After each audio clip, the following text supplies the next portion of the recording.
네, 여러분 안녕하세요. 2023년 9월 26일 화요일 노잉앤 뉴스 인사이다 시작하겠습니다. 오늘은 좀 기분이 어떠십니까? 누군가에게는 정말 중요한 날이 되는데요. 특히 지금 영장 실질 심사를 앞두고 있는 민주당 이재명 대표는 가슴이 좀 타들어갈 것 같습니다. 또 나머지 민주당 의원들도 사실은 본인들이 체포동의안에 대해서 가결을 시켜줬지만 부결시켜준 사람은 부결시켜준 나름대로 또 가결시킨 사람은 나름대로 서로 간에 조금 계산 방식이 다를 것 같아요. 어쨌든 오늘 실질심사하고 근데 이제 너무 이 범죄 사실이 많아가지고 금방 끝날 것 같지는 않고요. 하루 종일 한 다음에 아마 내일 새벽 끝무렵쯤에 결과가 나올 것 같습니다. 자, 우리 여러분들 살면서 법정에 서는 일이 얼마나 많을까요? 요즘 변호사들도 많이 쓴다 그러는데 참 옛날에 제가 사법고시 합격한 다음에 받았던 그 번호가 있어요. 변호사 번호가. 변호사 번호가 하여튼 100 몇 번째거든요. 내가 그때 있었던 때가, 그러니까 내가 그러니까 약 만 번째 변호사였던 거야. 지금 3만 명도 넘죠. 그 사이에. 점점 이 희소 가치는 떨어지고 점점 이제 막 사람 늘어나면서 이런 범죄도 많이 저지르고 도덕적 해이도 생기는 것 같습니다. 법조인이든 뭐 누구든 오피니언 리더 격에 있는 사람들이라면 그러면 안 될 텐데요. 자, 제가 스스로 반성하면서 오늘 시작 한번 해보겠습니다. 오늘의 방송 내용 간단하게 말씀드립니다. 이진하 기자와 함께하는 뉴스픽 준비되어 있고요. 이어서 의사당 1번 출구의 신인규 변호사 그리고 임세은 전 청와대 대변인 정치 현안 짚어보도록 합니다. 마지막으로 쇼미더 민심 시간에는요. 이승영 뉴스토마토 본부장과 함께 한 주 동안의 민심을 살펴보는데요.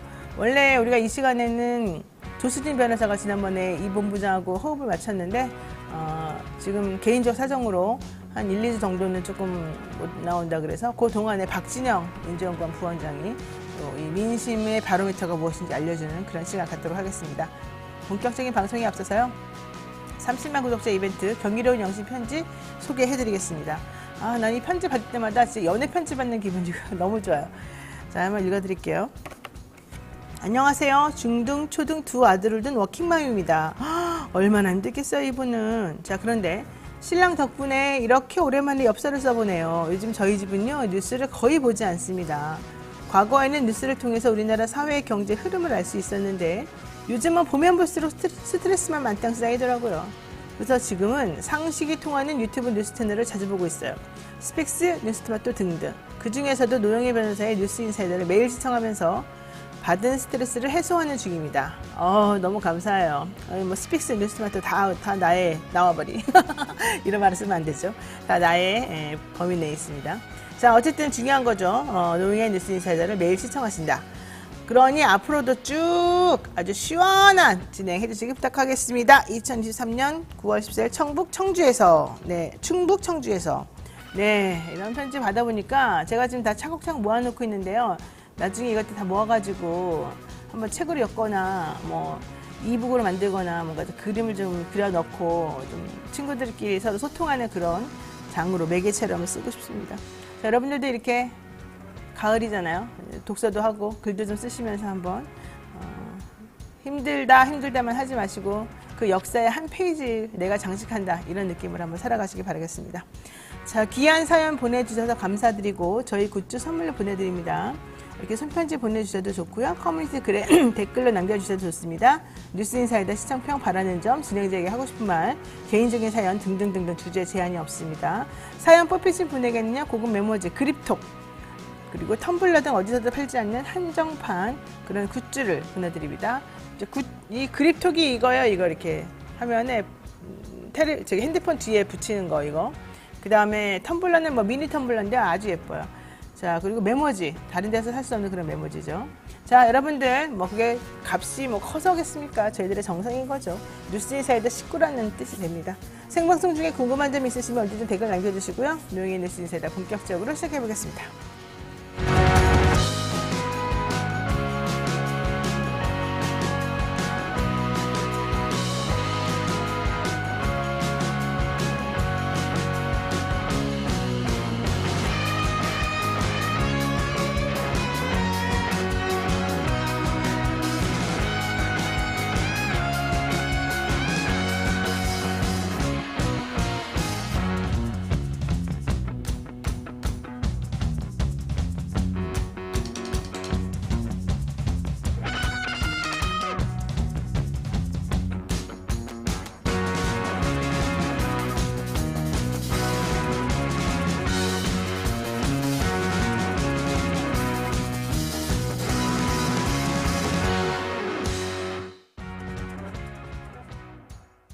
네, 바쁜 아침 이것만은 꼭 알아야 된다. 여러분들께 엄선해서 전해드리는 뉴스픽 시간입니다. 듣기만 해도 이해가 쏙쏙 되는 뉴스픽 시간.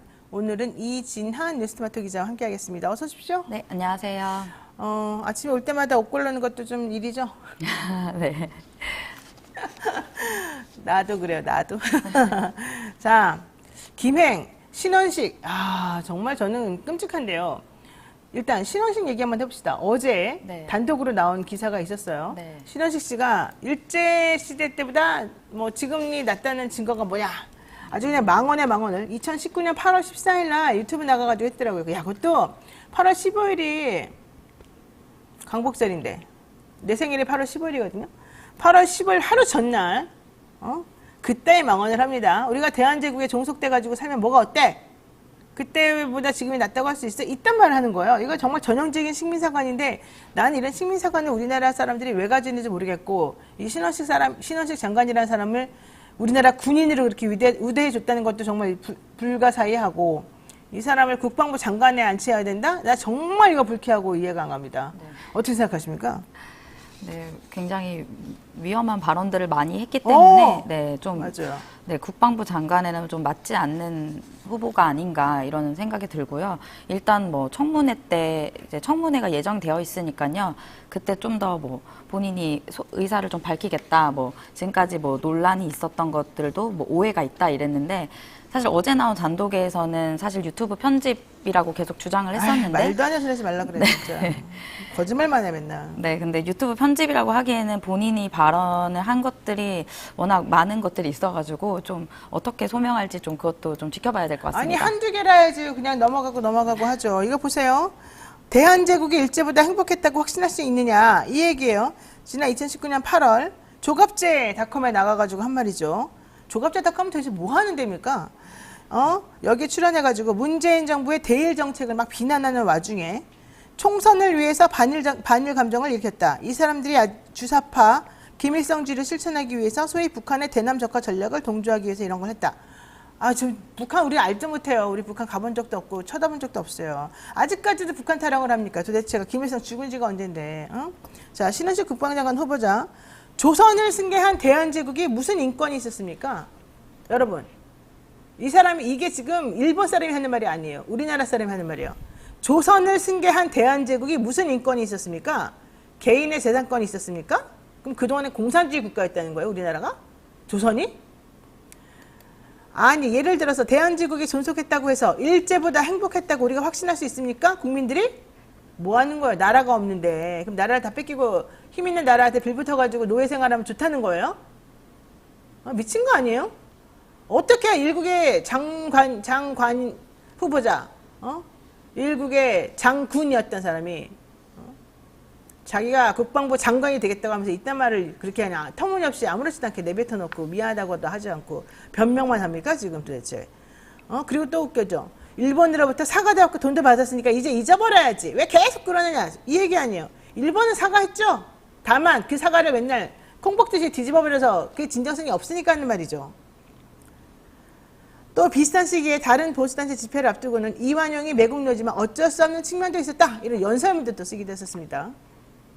야, 이런 사람은 진짜 우리가 왜 국방부 장관이고 이 사람을 이렇게 꼭 앉혀야 이유가 뭡니까? 이 사람이 예전에 뭐 국방에 관련해서 엄청나게 혁혁한 전과를 올렸나요? 그런데 이 실현식에 대한 얘기는 아직 해결도 안 했고 지금 청문회 하면서 얘가 해결해 보겠다는 거죠? 네, 그 청문회 자리에서 해명하겠다고 했는데요.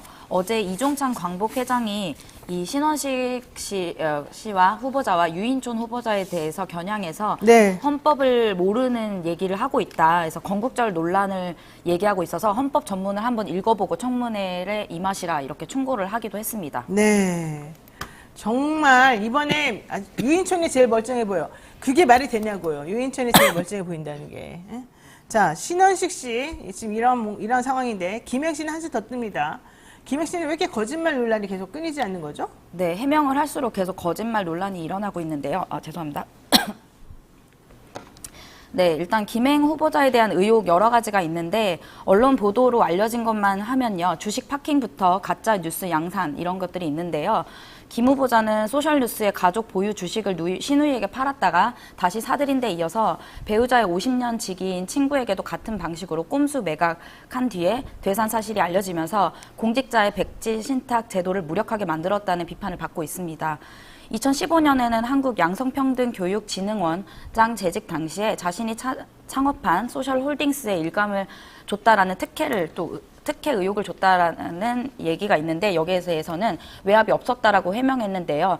이 밖에도 법인 차량을 사적으로 이용했다라는 논란까지 있어서 네, 좀 논란이 많은데 일단은 이제 인사청문회가 날짜가 정해지지 않아서 이것도 또 이제 의혹이 커지는 가운데 인사청문회 없이 또 이제 임명이 되는 것이 아니냐 이러면서 여론이 좀 비판이 좀 거세지고 있습니다. 지금 김행 씨는 여자의 자기 결정권이라고 하는 거를 인정하지 않아요.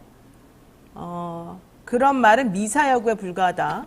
강간을 당했어도 애를 낳아야 된다. 뭐 이런 말도 안 되는 주장을 막 여성가족부 장관이라는 사람이 합니다. 그래도 뭐 자기 말이 나중에는 뭐 와전됐다는 식으로 변명을 합니다만 뭐가 와전됐는지 정확히는 못 알아듣겠어요.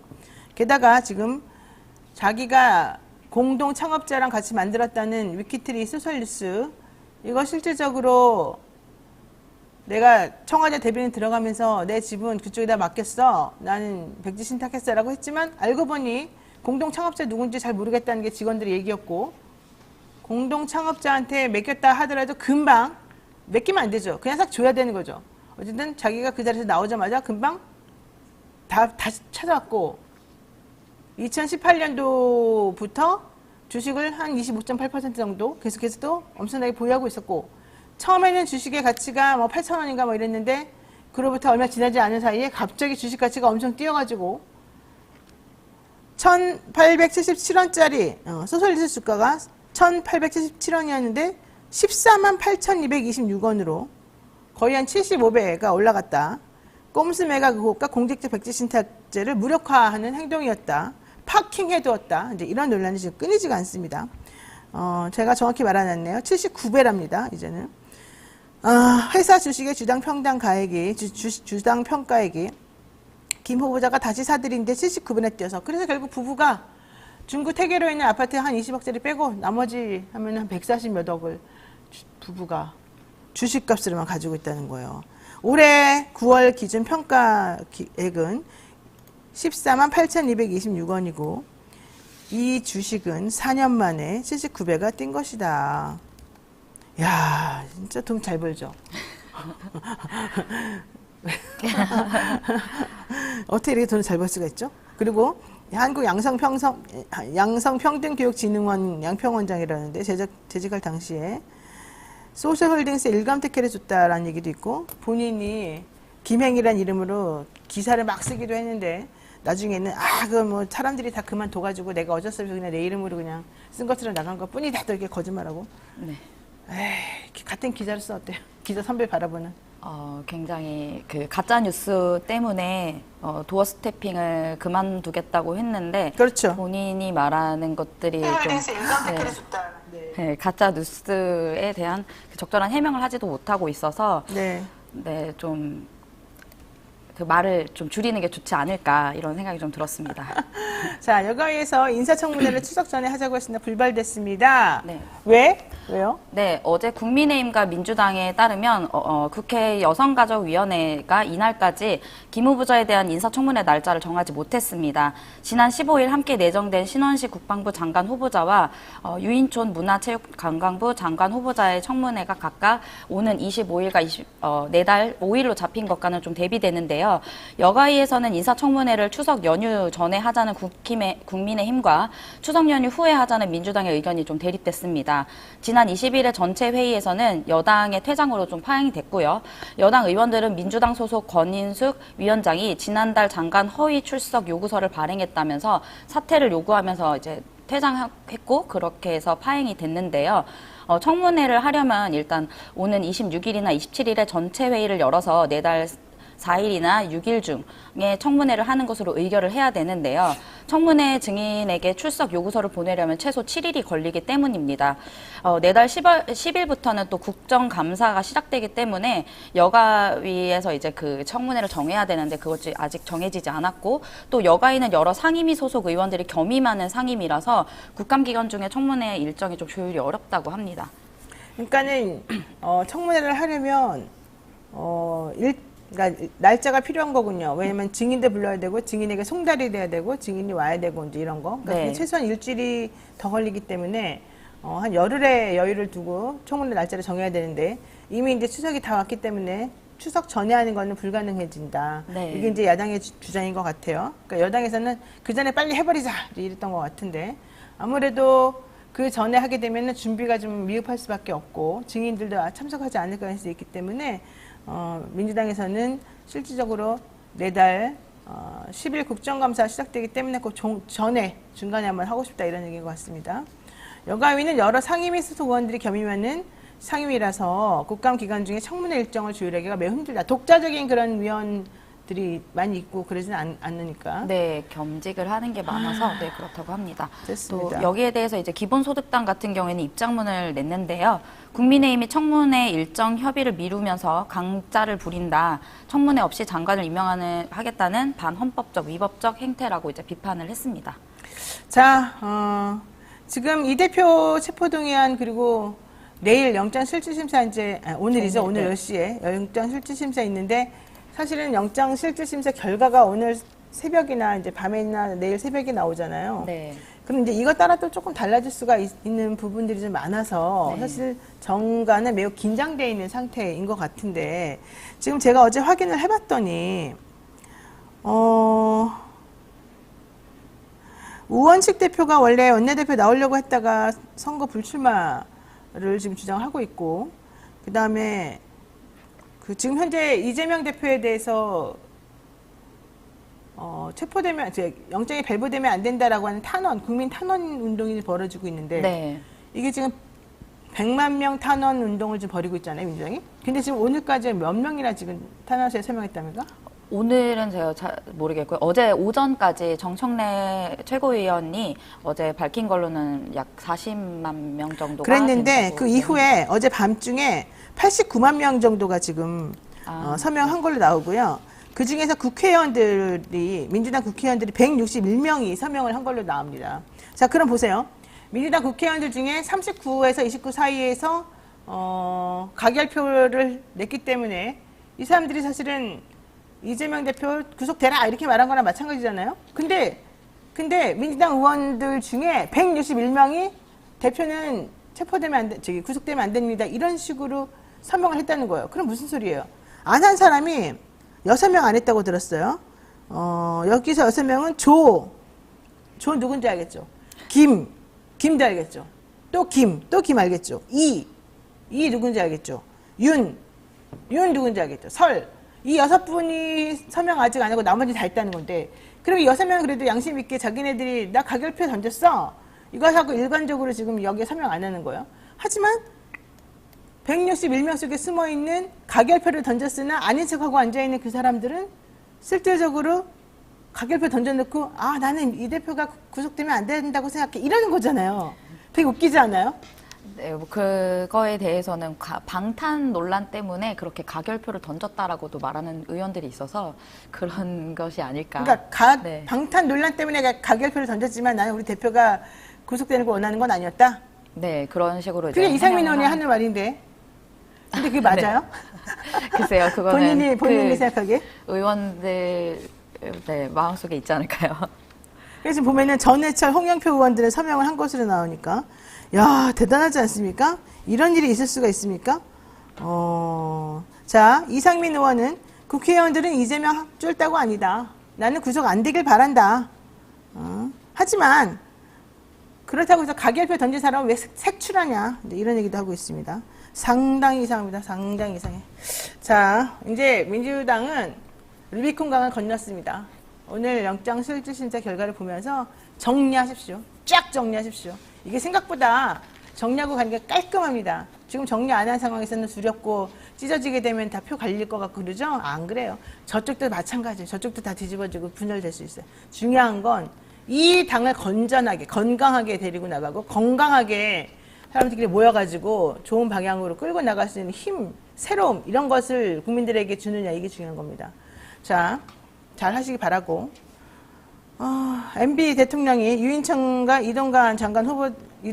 장관 후보자와 이동관 방통위원장에게 또 주문을 했습니다. 네, 전직 대통령 이명박 씨의 측근에 따르면 이 씨가 다음 달 25일 4대강 사업 한강 유역에 위치한 3개의 보를 모두 방문할 예정이라고 합니다. 네. 이건 뭐 시민단체 초청으로 성사가 된 것인데요. 문재인 정부 때 보를 해체하려고 하자 전국 16개 보에서 생겨난 보 해체 반대 투쟁위원회에서 이제 위원장 16명의 뜻을 모아서 이제 이 씨를 초대한 것이라고 합니다. 그때 이제 박광석이라는 보해체 반대 투쟁위원회 위원장이 4대강 사업이 시행된 후에 여주에서 단 한 번도 가뭄과 홍수가 나지 않았다면서 이에 대해 감사를 표하기 위해서 이 씨를 초청하게 됐다라고 이제 밝혔습니다. 그러면서 이제 이 씨가 이제 그 MB계 인사로 불리는 유인촌 장관 후보자와 이동관 이제 방통위원장에 대해서 이제 언급을 하기도 했는데요. 우리 정부에서 일한 사람들이 윤석열 정부에도 참여하게 됐으니 그 사람들이 일을 잘해야 이명박 정부도 욕 안 먹고 윤석열 정부도 욕 안 먹는다라고 이제 발언을 하면서 네 이제 그 약간의 정치적 행보를 좀 보이고 있는 것으로 보입니다. 네, 뭐 정말 욕을 안 먹을지 뭐 벌써부터 다 이미 욕을 많이 먹었기 때문에 어쩔 수 없는 건지 봐야 되겠습니다만 요거 하나만 하도 재밌어서 문자 하나만 소개하고 오늘 정리하겠습니다. 어제 이상민 의원이 자기한테 어떤 사람이 문자를 보내서 너무 기뻐가지고 감사합니다 이렇게 문자 답을 보냈는데 네. 알고 봤더니 욕을 보냈더라 이 얘기잖아요. 네. 아시죠? 네. 네, 보니까 더불어민주당을 지지하는 이용자가 많은 클리안과 딴지일보 자유 게시판에 어떤 문자 메시지 서로 주고받은 게 올라왔습니다. 이상민이 받은 응원 문자다라고 하는 이 제목의 글이었는데요. 여기 보면 이재명 대표 지지자인 이른바 강성 네티즌이 민주당 이상민 의원에게 보낸 문자 메시지인 것처럼 보입니다. 여기 보면 뭐라고 나오냐면 2023년 9월 25일 월요일이라고 되어 있고요. 이상민 의원님 오후 7시 29분이네요. 자, 이상민 의원님 응원해요. 자, 여러분 잘 보세요. 이상민 의원님 응원해요. 이거 사진 있으면 좀 보여주면 좋겠어요. 그 다음에 개딸은 무시해요. 새로 창당해도 기다려줄 수 있습니다. 야권에 희망이 있습니다. 이제 이래요. 자, 다시 한번 보죠. 이상민님 응원합니다. 응원해요. 개딸은 무시해요. 새로 창당해도 기다려줄 수 있습니다. 야권의 희망이 있습니다. 이랬어요. 그러니까 이상민 후보가 의원이 감사합니다로 기뻐가지고 한 2시간 있다가 답을 보냈어요. 그랬더니 갑자기 그 여자 보내신 분이 여자인지 남자인지 모르지만 세로로 읽어보십시오. 그러면서 수박 사진을 딱 같이 보낸 거예요.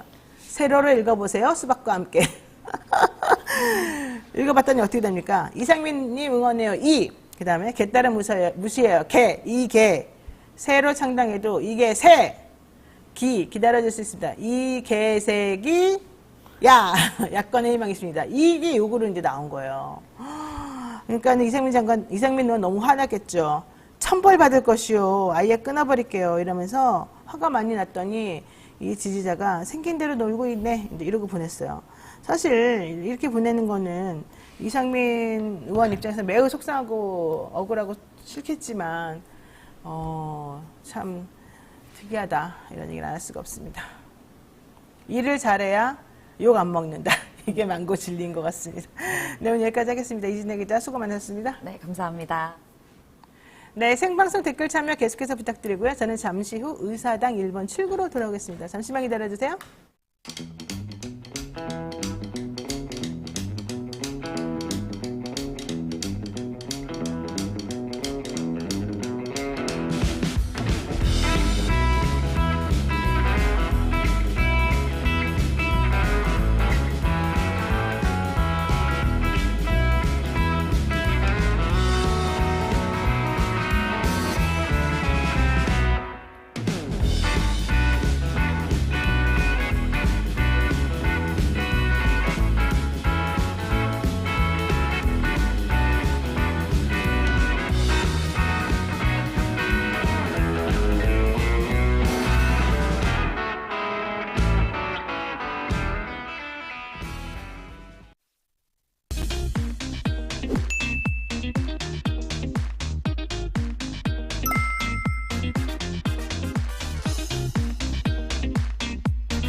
근데 1,000만 원을 초과하면 어우 정말 너무 잘했어. 예를 들어 1,500을 들어야 돼.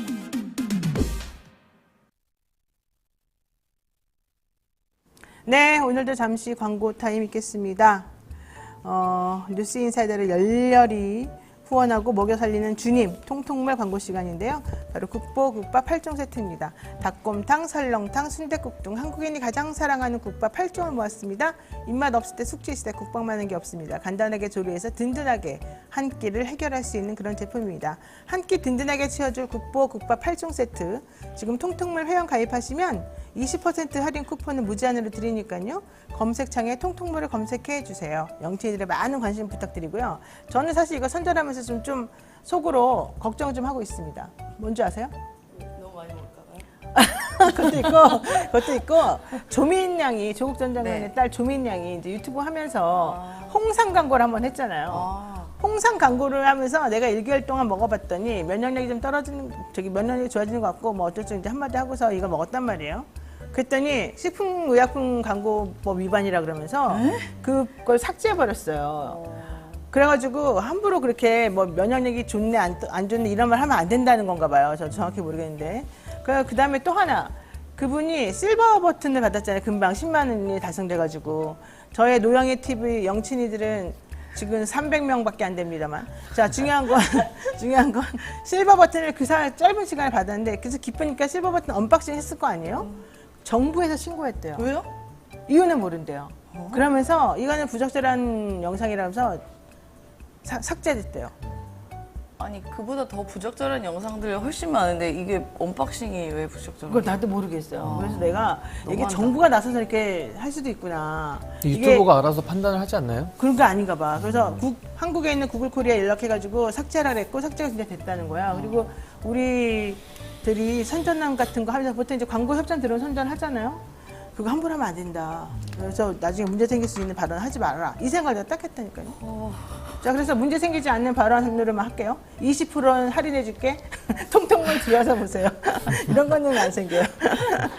자, 아유, 정말 저는 그래서 깜짝 놀랐습니다. 여러분 한번 확인해 보십시오. 자, 바로 의사당 1번 출구 진행하겠습니다.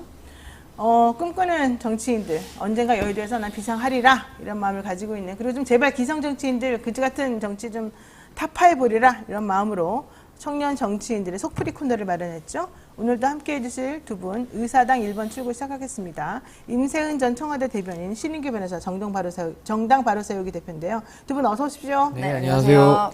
그 얘기 알아요? 이현주 의원이, 네. 국민의힘 이현주 의원이, 국민의힘 윤리심판원인가 윤리위원회인가 거기에서 주의 촉구 의견 받았어요. 알죠?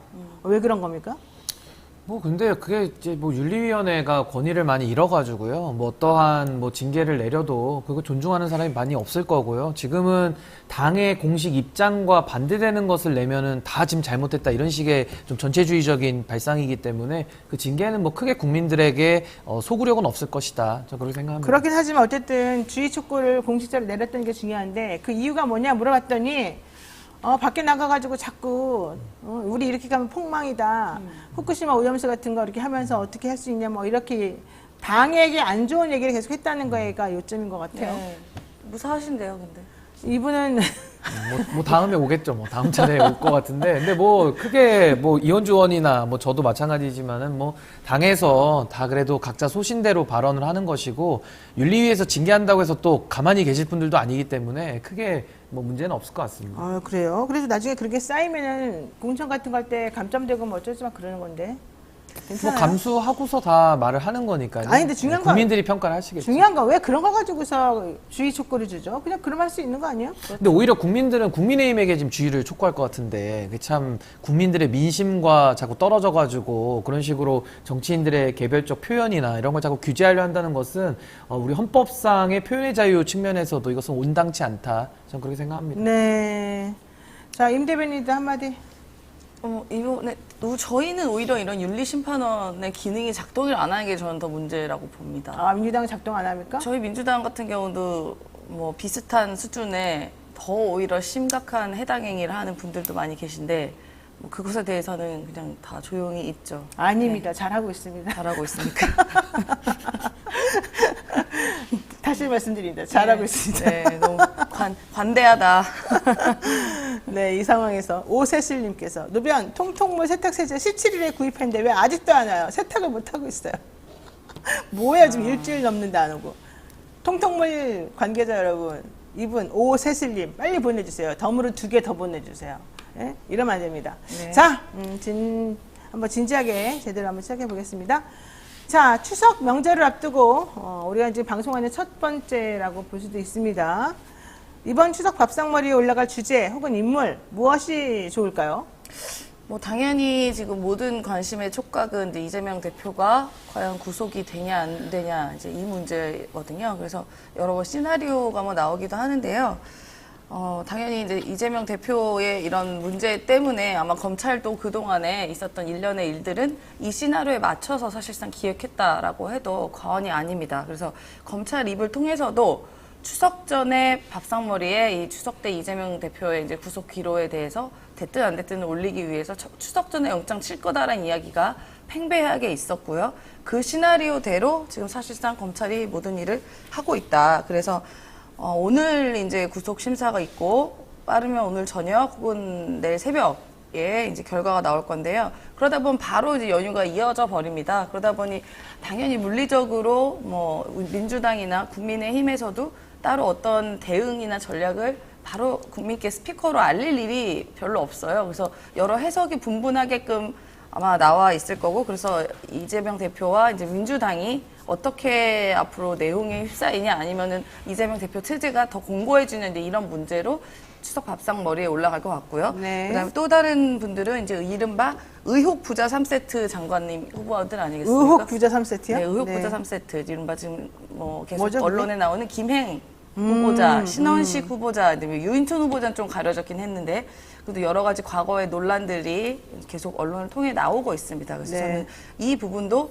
김행 후보자 같은 경우도 인사청문회를 추석 전에 한다는 게 이제 거의 확정된 것 같거든요. 네. 그렇다 보니까 김행 후보자의 문제도 추석 밥상머리에 많이 회자가 될 것 같다라고 생각합니다. 사실 김행 후보자에 대한 청문회는 추석 지나고 할 거라서 그럴 것 같긴 합니다. 자, 우리 신인기 변호사님 어때요?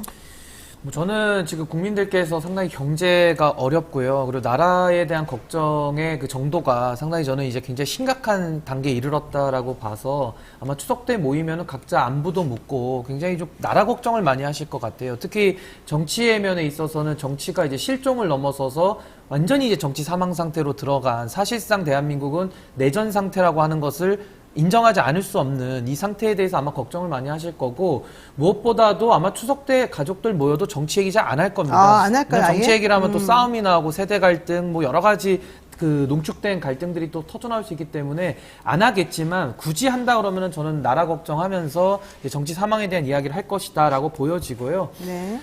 아무래도 지금 한국 정치의 가장 본원적인 문제는 윤석열, 이재명, 윤석열이라고 하는 이 두 지도자 간의 아직도 끝나지 않는 이 싸움이 아직까지 지속되고 있기 때문에 지금 정치권에서 뭐 다른 이슈들은 주목을 받을 수가 없어요. 어떤 다른 정치인들도 뭐 공간이 있어야 그분들에 대한 논의가 있을 텐데, 지금 뭐 이번에도 이재명 대표 영장 청구까지 들어간 상황에서 네. 지금 뭐 거의 윤석열 대통령과 이재명 대표 이 둘로만 상징되는 이 상황이 지금 대한민국의 정치 상황, 그 사망 상태를 가장 단적으로 보여주고 있다. 그래서 이 두 분에 대한 이야기만 계속 나올 것 같은데, 이게 나라 전체적으로는 상당히 좀 불행한 겁니다. 불행하다. 자, 어쨌든 그래도 불구하고 이재명 대표 얘기를 안 할 수가 없겠죠. 왜? 어차피 이재명 더불어민주당 대표 지금 보니까 13대 이후부터 현재까지 국회의원에 대한 체포동의안을 국회를 요청한 사례가 57건이고요. 그중에서 체포해라, 가결한 사건이 10건이고요. 가결된 사건이 영장 실질심사까지 거쳐서 법원에서 영장을 발부한 게 8건이고요. 그중에서 발부 안 된 것 중에 하나는 뭐 죄가 없다기보다는 인정하니까, 죄가 있다고 인정하니까 구속까지 할 필요는 없다, 이제 이랬던 거예요. 그러면 일단 체포동의안이 넘어가고, 그러니까 가결이 되고 영장 실질심사가 벌어지게 되면 대부분의 경우에는 그냥 다 발부가 된다고 보는 게 일반적인 생각일 수 있겠습니다. 그러다 보니 이재명 대표 얘기를 안 할 수가 없는 상황인데, 될까요? 영장 발부? 근데 저는 뭐 지금 앵커께서 말씀해주신 그 전례는 그렇게 있는데 네. 사실 체포동의안이라는 것은 국회의원의 특권 때문에 하나를 요식적으로 절차를 두는 것이고 결국 영장실질심사라는 것은 독립된 사법부에서 법과 양심에 따라 이제 법관이 발부 여부를 결정하는 거거든요. 그래서 그 결과 여부는 좀 판사의 판단까지 좀 기다려봐야 될 것 같고요. 저는 개인적으로 사실 이재명 대표에 대한 범죄 혐의는 전 상당히 중해 보인다라고 봅니다. 중해요? 중해 보입니다. 그래서 저는 이것이 만약에 정권 초기에 수사가 이루어지고 영장도 신속하게 청구를 했다라면은 특수수사의 원칙이 무너지지 않았기 때문에 저는 구속영장이 발부되었을 거라고 보거든요. 근데 지금은 이재명 대표의 유무죄와 상관이 없이 이 구속 여부를 좀 결정하는 상황 속에서 이 특수수사가 상당 부분 지금 지연이 됐고 지금 지연이 된 상황 속에서는 증거인멸의 우려가 지금 가장 핵심일 텐데 많은 부분이 증거의 면에서는 검찰이 확보할 부분은 다 확보했다. 그래서 저는 검찰이 실기한 부분이 있기 때문에 전 이 부분에 대해서는 재판부가 또 이재명 대표의 건강까지 고려를 해서 저는 기각을 선고할 가능성이 전 조금 더 높다. 저는 이렇게 좀 바라보고 저랑도 있습니다. 비슷하게 보시네요. 저도 사실은 기각 가능성이 높을 거라고 봤고 특히 증거인멸, 그러니까 범죄 사실 소명이냐 아니냐는 매우 따지기 어려운 부분이기 때문에 증거인멸이나 도주를 좀 신경 쓸 텐데 도주는 없다고 보고 그러니까 이제 조금만 더 설명드리면 네. 증거인멸에서도 사실은 영장이 이렇게 148페이지까지 될 이유가 없어요. 그러니까요. 원래는 구속이 필요하다고 하면은 심플하게 간단하게 하면 되죠. 구속의 필요성을 강조해서 하면 되는 것인데 지금 그렇죠. 검찰에서는 백현동과 지금 쌍방울, 그 쌍방울도 변호사비 대납으로 시작했다가 지금은 또 대북 송금으로 이어지지 않았습니까? 네. 그러니까 검찰도 스스로 영장이 부실하다고 생각을 하니까 위증교사라는 거를 또 뜬금없이 안에다가 끼워 넣었거든요. 그래서 이런 네. 것들이 일반인들이 보거나 아니면 정치권에서 정치 쟁점화되는 것과는 논외로 법률 전문가가 판단하면서 법과 양심에 따라서 대한민국의 헌법이 부여한 권한을 행사함에 있어서는 좀 무겁게 네. 재판부가 판단할 것이다 저는 이렇게 봅니다. 포씨님께서 신인규 변호사님 오늘 정말 변호사답습니다. 아주 멋있습니다. 이런 얘기, 원래 변호사인데 이런 얘기 하셨고요. 자, 우리 임세현 대변인 어떻습니까? 민주당의 대표 이번에 그 100만 명 서명 운동도 지금 같이 하고 있는데 네. 제가 좀 전에 말했지만 161명의 국회의원이 서명을 했대요. 네, 근데 서명 안 한 사람 6명 이름이 나왔어요. 네. 근데 문제는 가결표를 던진 사람은 민주당 내에서 최소한 29명이 넘는 걸로 돼 있는데 161명 중에서 6명만 서명 안 했다는 거는 나머지 23명은 가결은 시켜도 좋은데 또 이재명 대표에 대해서 이번 영장 발부와 관련해서는 영장을 발부하지 마라라고 또 했다는 얘기가 되잖아요. 이상하지 않습니까? 그러니까 뭐 여러 해석이 있을 수는 있겠죠. 일단 첫 번째로는 다른 해석도 있어요? 네. 첫 번째로는 뭐 그 안에 그러니까 이재명 대표가 18일째 단식하는 날 그때 이제 저도 동조 단식하느라고 국회에 있었는데요. 네. 그때 들리는 이야기로는 당내에서도 이 부분에 대해서는 대표의 건강도 있고 여러 가지 이런 범죄 사실에 대해서 너무 좀 말도 안 되는 법리적으로 말도 안 되는 것들이 있기 때문에 부결을 당론으로 정해서 가야 된다라는 그런 여러 가지 얘기가 있었지만 그래도 그중에 몇몇은 그래도 가결해서 당당하게 오히려 구속영장 자리에 가서 기각을 받고 오는 게 오히려 대표에게 힘을 실어주는 거 아니냐라는 이런 의견도 있었다고 들었어요. 그 안에서. 그래서 이런 생각을 하고 계신 분들이 이렇게 또 만약에 부결을 해놓고 아니 가결을 해놓고 또 이제 기각돼야 된다라는 의견이 있을 수도 있을 것 같고. 그러니까 가결이라고 하는 거는 어차피 불체포 특권을 네. 나는 내려놓는다고 했으니까 그 약속을 지키는 차원에서 네. 일단 우리는 가결시켜주고 네. 대신에 너는 영장 실질심사 받으면서 정정당당히 임해가지고 성공하고 와라 이런 뜻이라는 거예요. 또 그런 부분도 있고 그런 부분도 있는데 이건 조금 약간 예쁘게 포장이 된 것도 저는 있다고 생각하고요. 또 다른 측면에서는 지금 대표의 이런 여러 상태나 이런 법리적으로 조금 상식적으로 납득이 안 되는 네. 문제가 그동안의 이런 수사 과정을 지켜봤을 때 어떻게 부결을 시키냐라는 이런 당원들의 강한 여론들이 있고 또 시민들의 여러 시선들이 있습니다. 그러니까 그걸 눈치 보고 본인들이 가결을 했는데 가결을 한 것을 감추고 계신 분들도 이 안에 포함되어 있다고 볼 수 있죠. 그러니까 저는 모르겠습니다. 여러 가지 판단들이 있겠지만 이번 지금까지 이제 이런 그 검찰의 기획들이 애초에 구속영장이 법리적으로 따지면은 사실 마찬가지 변호사 두 분 계시지만은 법조인들은 이거 솔직히 구속영장이 좀 말이 안 된다. 이게 어떻게 이게 영장 청구가 될 수 있겠냐라는 이야기가 지배적이에요. 그럼 과연 법리적으로만 했을 때는 과연 이 영장 청구가 기각이 되냐에 대해서 우리가 희망을 가져볼 수 있겠지만 지금 사실 지금까지 일련의 검찰의 행동들과 그다음에 한동훈 장관을 비롯하여 이런 대통령실이 이재명 대표를 어떻게든 구속시키자 하고자 하는 그런 의지를 여러 가지를 보여줬기 때문에 과연 법리적으로만 판단할 수 있겠냐에 대한 의문점이 있는 것이죠.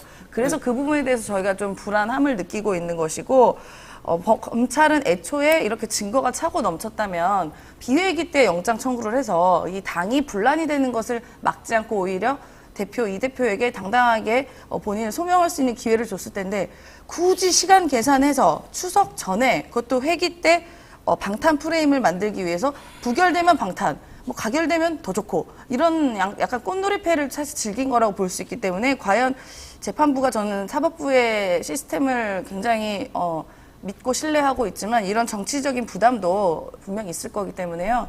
조금 불안한 면도 있습니다. 근데 저는 그 가결에 대해서 지금 민주당이 뭐 색출하고 굉장히 지금 좀 비이성적인 행동들을 많이 하고 있는데 저는 이러지는 않았으면 좋겠어요. 왜냐면은 박정훈 대령도 사전구속영장 청구됐을 때 군 판사, 그것도 국방부에 소속된 굉장히 독립성도 침해받는다는 판사도 거기에 대해서 영장 기각을 해서 박정훈 대령에 대해서 사법부가 살아있다라는 판단 지금 하고 있고요. 근데 또 행정부 집행 정지시켰죠. 또 그리고 그 집행정지권 별도로 보더라도 그리고 별도로. 지금 최은순 장모에 대해서도 대통령 현직 대통령이 장모인데도 법정 구속을 재판부에서 시키거든요. 근데 지금 근데 보석하잖아요. 거기에 대해서 아니 뭐 보석 결정 안 났으니까 근데 거기에 대해서 지금 민주당이 저는 검찰에 대한 오해하는 거 저는 100% 이해합니다. 그건 검찰 출신이 대통령 됐기 때문에 그건 마땅히 윤석열 대통령이 받아야 하는 오해고 그 오해를 받지 않기 위해서라도 윤석열 대통령은 한동훈 장관을 중심으로 정치의 사법화를 지속적으로 하면 안 됐는데 여기에 대한 거 저는 비판하는 거는 맞다고 보거든요. 근데 우리가 사법부까지 그 정치 쟁점하는 거 저는 그건 선을 넘는 것이다 보고 네. 가결에 대한 부분은 결국에는 이재명 대표 스스로 대선 때도 약속을 했고 그 이후에 번복을 했다가 또 국회에서 대표 연설하면서 또 본인 스스로 포기했던 약속을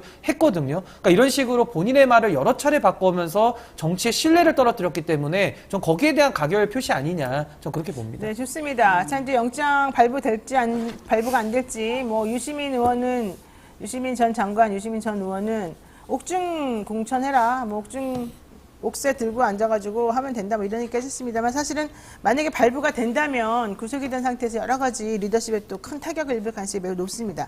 자, 그래서 지금 현재 원내대표를 누구를 뽑느냐가 매우 중요한데, 이번에 우원식, 김민석, 남인순, 홍익표 이 네 분이 약간 친명이라고 주장하는 사람들이 나왔습니다. 물론 저는 이들이 썩 친명 같지는 않아요. 홍익표 의원도 그렇고, 김민석 씨도 그렇고, 뭐 우원식 의원은 사실은 철험회가 우원식 의원에게 제발 나가달라고 요청해가지고 마지막에 했다는 건데 오늘 보니까 우원식 의원이 또 고사했어요. 나 그만둘 테니까 이제 니네끼리 좀 뽑아라. 한 명을 중심으로 뭉치자. 경선하기 싫다. 이랬다는 거예요. 그럼 이거는 원내대표 뽑는 것마저도 이렇게 시끌시끌한 겁니까? 아니면 뭐 다른 뭐가 있는 겁니까? 그러니까 서로 어쨌든 친명의 기치를 들고 나왔는데요. 이제 많은 당원들의 분분한 이야기들이 있습니다. 그래서 일단 우원식 그 후보 같은 경우는 이제 안 하겠다라고 선언이 됐고 당내 이야기로는 이렇게 좀 복잡한 상황이니 뭐가 추대 복잡하다는 형식으로 거죠? 하자. 그러니까 추대하자? 지금 뭐 가결이니 부결이니 갈라졌던 것 때문에 복잡하니 차라리 추대 형식으로 가서 오히려 그 당이 똘똘 뭉치는 모습을 보여주자라고 이제 주장이 좀 무게에 실리는 것 같다라는 이야기는 들립니다.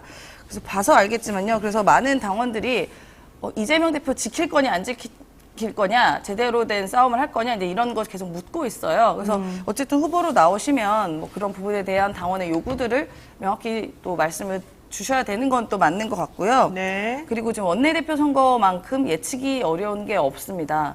그 의원들이 앞에서는 그래 당신 찍어줄게 하고 뒤에 가서 또 다른 사람 또 찍는다는 거 아니에요. 그래서 네. 160명이면은 그 계산된 표만 막 500표다 이렇게 얘기가 나올 정도로 원내대표 선거가 좀 예측이 불가능한 면이 있습니다. 그래서 아마 이렇게 뭐 원로분들이나 중진들께서 조금 당론을 모아서 추대 형식으로 가는 게 가장 바람직하다라서 아마 그런 논의 과정은 좀 있는 것 같긴 합니다. 자, 신익기 변호사님, 오늘 이재명 대표 영장 실질심사 있잖아요. 구속이 됩니까? 불구속됩니까?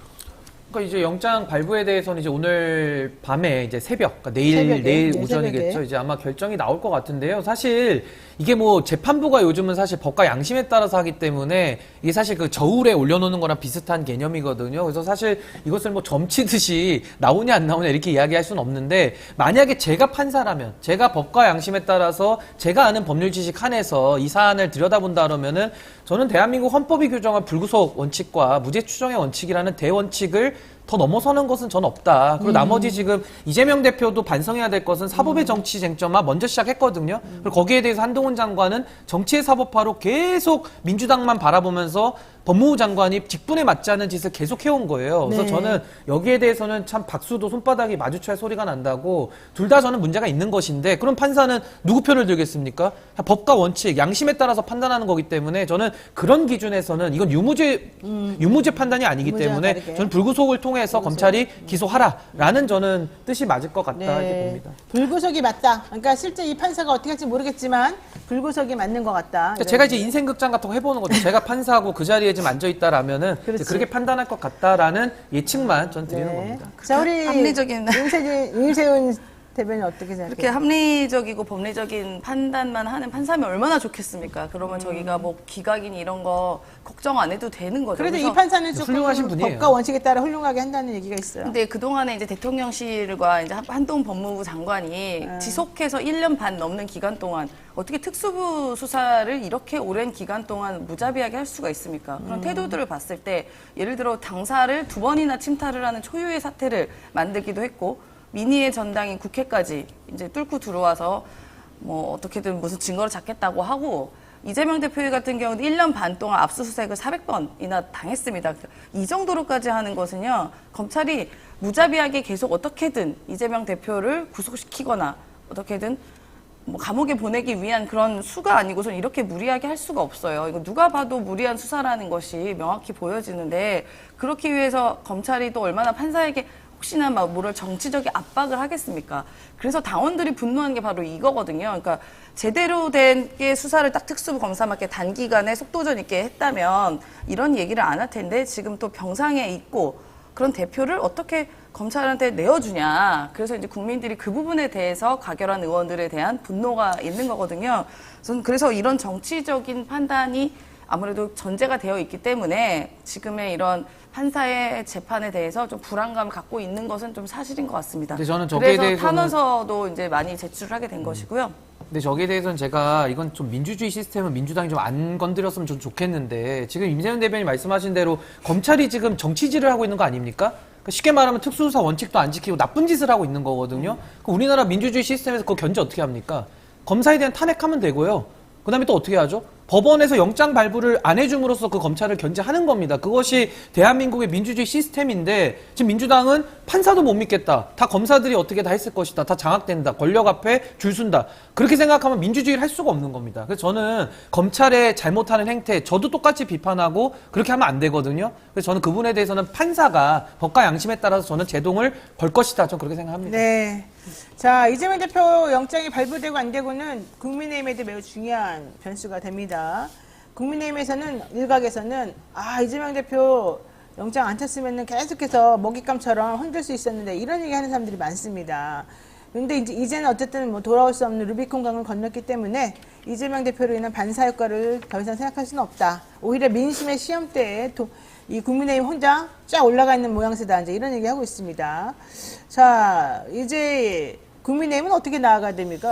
근데 뭐 국민의힘 얘기 해야 됩니까? 제가 볼 때는 뭐 국민의힘은 당정일체라고 해서 사실 정부를 구성하고 있는 윤석열 대통령이 당대표고요. 네. 한동훈 장관이 수석대변인 아닙니까? 도어스태핑 네, 매일 하면서 네, 네. 정치평론까지 하시던데. 그러니까 제가 볼 때는 국민의힘 얘기는 별로 중요하지가 않을 것 같아요. 제가 봤을 때는 지금은 윤석열, 이재명, 윤석열 이 대결이 끊임없이 네. 이어지고 있기 때문에 그냥 국민의힘은 네. 뭐 하나의 밑반찬 정도다. 그냥 그렇게 보시면 되고 근데 지금- 할 수 있는 게 별로 없어요. 국민의힘은 제가 볼 근데 때. 지금 신익기 변호사님의 말을 거침없이 하시는데 이렇게 말 거침없이 하다가 이현주 전 의원이 지금 당으로부터 주의 촉구 받았어요. 본인도 조심해야 되는 거 아니에요? 뭐 주의를 촉구할 단계를 지났다고 생각해서 안 하는지는 모르겠지만 뭐 저도 당원인 건 맞고요. 저도 네. 상당히 좀 당의 이런 상황을 매우 네, 안타깝게 꼬집잖아요. 지켜보고 있는데 네, 네. 어쨌든 국민의힘은 뭐 사실상 내심은 부결을 바랬겠죠. 그러면서 가결표를 던졌을 텐데 그렇죠. 이게 참 겉과 속이 다른 것이고 또 국민 앞에 상당히 좀 기망적 태도거든요. 네. 그러면서 반사 이익에만 의존해서 하는 정치이기 때문에 저는 이런 식의 정치는 더 이상 국민들이 용납해서도 안 되고 네. 이제는 좀 인내심의 한계에 왔다고 저는 생각이 그렇지. 듭니다. 그래서 저는 지금 이 구도 속에서도 여당이 존재감이 없잖아요. 김기현 대표 누가 압니까? 아무도 모르거든요. 그래서 오히려 저는 국민의힘은 이제 반성을 촉구할 단계를 좀 지나서서 이제는 그냥 국민들 앞에 좀 심판받을 일만 남아있다고 보고요. 그렇기 때문에 저는 민주당도 야당으로서 좀 더 대한민국을 걱정하고 이재명 대표 지키기에만 올인할 것이 아니라 정말 국민들 또 네. 정치에 크게 관심 없는 분들도 이 정치권을 어떻게 바라보고 있는지도 좀 같이 고민했으면 좋겠다 이런 말씀 드립니다. 겉바속촉 되게 좋아하는 말인데요. 이 신 변호사가 쓰니까 상당히 안 좋네요. 자, 우리 임세현 대변인 보시기는 어떻습니까? 그러니까 뭐 야당이 이재명 지키기만 올인하고 있다라고 하는데요. 근데 사실 이재명 대표가 선출 전부터 당대표 되면 안 된다고 여러 가지 뭐 국민의힘 비롯해서 뭐 당의 이른바 뭐 너무 지겨웠어요, 솔직히. 네, 솔직히 네, 되기 전부터 되면 안 된다고 지긋지긋했어요. 시작해서 책임을 지셔야 되니까. 되고 나니 또 내려와라 시작부터 내려와라 했는데 이미 민주적 절차로 뽑힌 대표에 대해서 국민의힘도 그러면 안 되는 게요. 본인들 어쨌든 이준석이라는 사람 뽑았잖아요, 당대표로. 그런데 무자비하게 끌어내렸는데 지금 뭐 어쨌든 이재명 대표도 압도적인 승리로 당원들이 뽑았습니다. 민주적 절차로. 그런데 시작하자마자 자꾸 내려와라 뭐라 사법 뭐 리스크다 뭐다 하는 하나만한 여당빨 검찰빨 이야기를 계속 하다 보니 네. 당대표도 사실 이걸 딱 이끌고 무언가를 여당과 이렇게 각을 지면서 경쟁할 수 있는 분위기도 아니었습니다. 그러니까 이게 마치 지키기처럼 보이지만요. 그냥 네. 계속 당내 분란이 흔들렸고 여당, 국민의힘과 검찰은 지속적으로 막 압수수색하고 당원 들어오고 어떻게든 뭐 감옥 보내려고 노력했던 것 그런 것도 또 반성이 있어야 된다고 대단히 봅니다. 죄송한데 이준석 그리고 대표는 당 대선과 지선을 승리한 당대표를 끌어내리면서 윤리위를 동원해서 문제가 된 거고 이재명 대표는 대선도 졌고 지선도 총지휘했는데 졌으니까 정치적 책임을 지라고 했던 것이지 그거는 민주당 전당대회 8월에 하지 않았습니까? 그 8월에 시점이 했죠. 조금은 안 맞는 것 같아가지고 그건 좀 동일 비유가 아닌 것 같아요. 제가 볼 때. 당원에 그래도 저희도 그건 이제 요구가 8월 달에. 당원의 요구가 8월에. 있는 거고 이재명 대표가 그래도 대표로서 이 사람 말고는 우리 당을 이끌 수 있는 사람이 없다라는 그건 당원들의 판단입니다. 77.77. 200만 당원들의 네, 판단이기 네. 때문에 저는 그 부분에 대한 존중이 있어야 될 것 같고요. 네. 그래서 못해서 끌어내릴 수는 있습니다. 근데 지금까지 계속 뭐 한 게 못하게밖에 안 했잖아요. 내려와라 네, 사법 리스크다 네. 뭐하다. 그러면 뭐 당대표가 계속 그러다 보면은 이런 얘기만 듣다 보면 어떻게 일에 전념할 수 있겠으며 이 집권 여당 특히나 검사를 기반으로 한 이 여당을 어떻게 제대로 된 견제를 할 수 있겠습니까? 그렇기 지금까지 때문에 어떤 대선 당원들이 후보도요 패배 이후에 또 당대표 하면서 지선 지휘하고 당대표까지 해가지고 총선 지휘하겠다는 대선 후보는 저는 처음 봅니다. 네, 사례가 알겠어요. 없었습니다. 알겠어요. 자, 이거 하나 여쭤볼게요. 지금 조정훈 시대전환 대표 의원 지금 국민의힘에서 영입했고요. 그리고 더불어민주당 출신 인사 중에서 남양주 시장을 했죠. 조광한 그리고 김현준 전 한국토지주택공사 사장, 국세청장도 지냈고 문재인 정부 때 고기철 전 제주경찰청장, 박영춘 전 SK그룹 부사장 그리고 개그매니저 유튜버인 김영민 씨.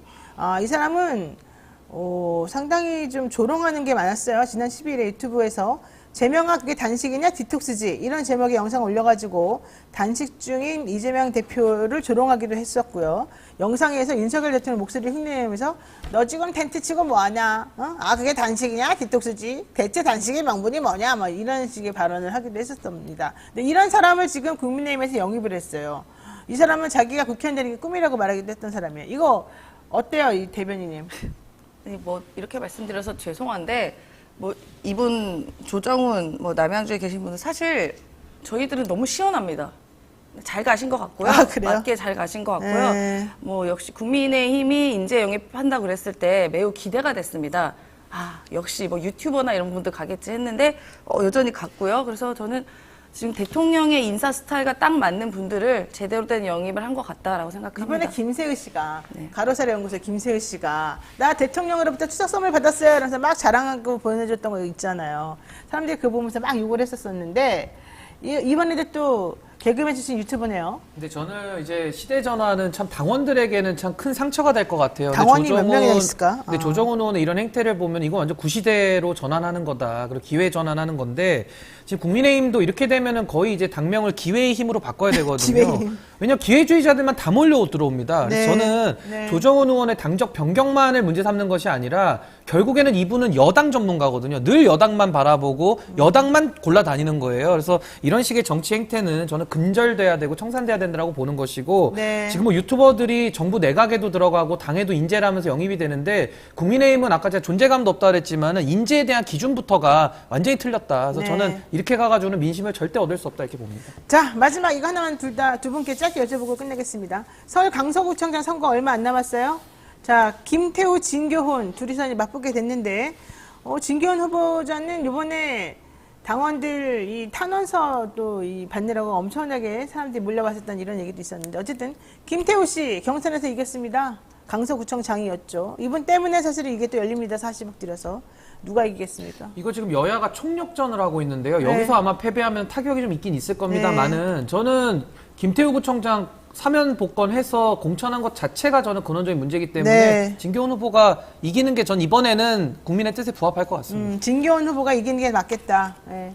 너무나도 상식적인 판단이고요. 당연히 이제 김태우 후보자 본인 문제로 만들어진 보궐선거를 40억이나 들여서 또 본인이 또 나온다는 이런 말도 안 되는 납득이 안 되는 몰상식한 일들을 했다. 이거는 저는 윤석열 대통령의 의지가 아니고서는 이런 짓을 공당에서 할 수는 없다고 생각합니다. 그렇기 때문에 뭐 총력을 다하고 있다고 하지만요. 그냥 윤석열 대통령이 어쨌든 이 사람이 마음이 들었는지 뭐 모르겠지만 대선 전에 뭐 본인 사면 복권 뭐 이런 얘기가 있었다고도 막 안에서 들리긴 하는데요. 이런 약속은 잘 지키시는 것 같아요. 윤석열 대통령이. 그래서 네. 이거는 윤석열 대통령의 의중이고 윤석열의 아바타로 이번에 총선 아니 이 선거에 나오는 거기 때문에 그 윤석열 대통령의 부정평가인 60% 이상을 오롯이 이 김태우 후보가 흡수하고 갈 거다. 그렇구나. 그래서 저는 이 선거는 압도적으로 네. 이 진교훈 후보의 승리가 될 것이라고 생각합니다. 네, 짜이님께서 상식적인 정치인 신인기 변호사님 응원합니다 이렇게 얘기하셨고,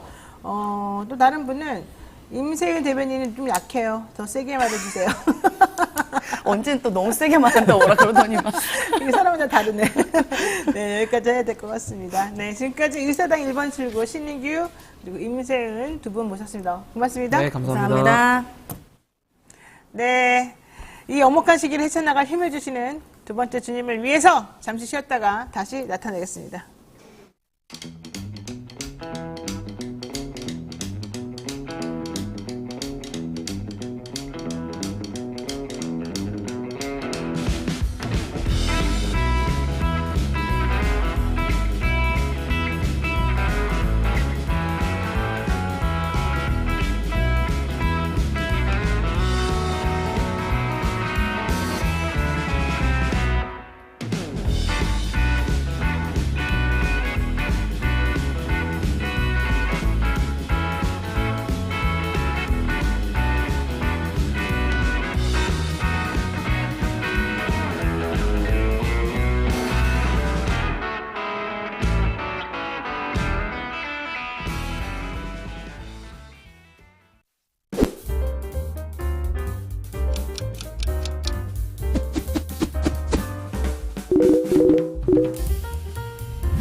그리고 뒤에 아니요 도시에서 들어갑니다. 또 일정 기간 국적 관계없이 다시 한번 볼 수가 있어요. 그러면 민법으로 간다.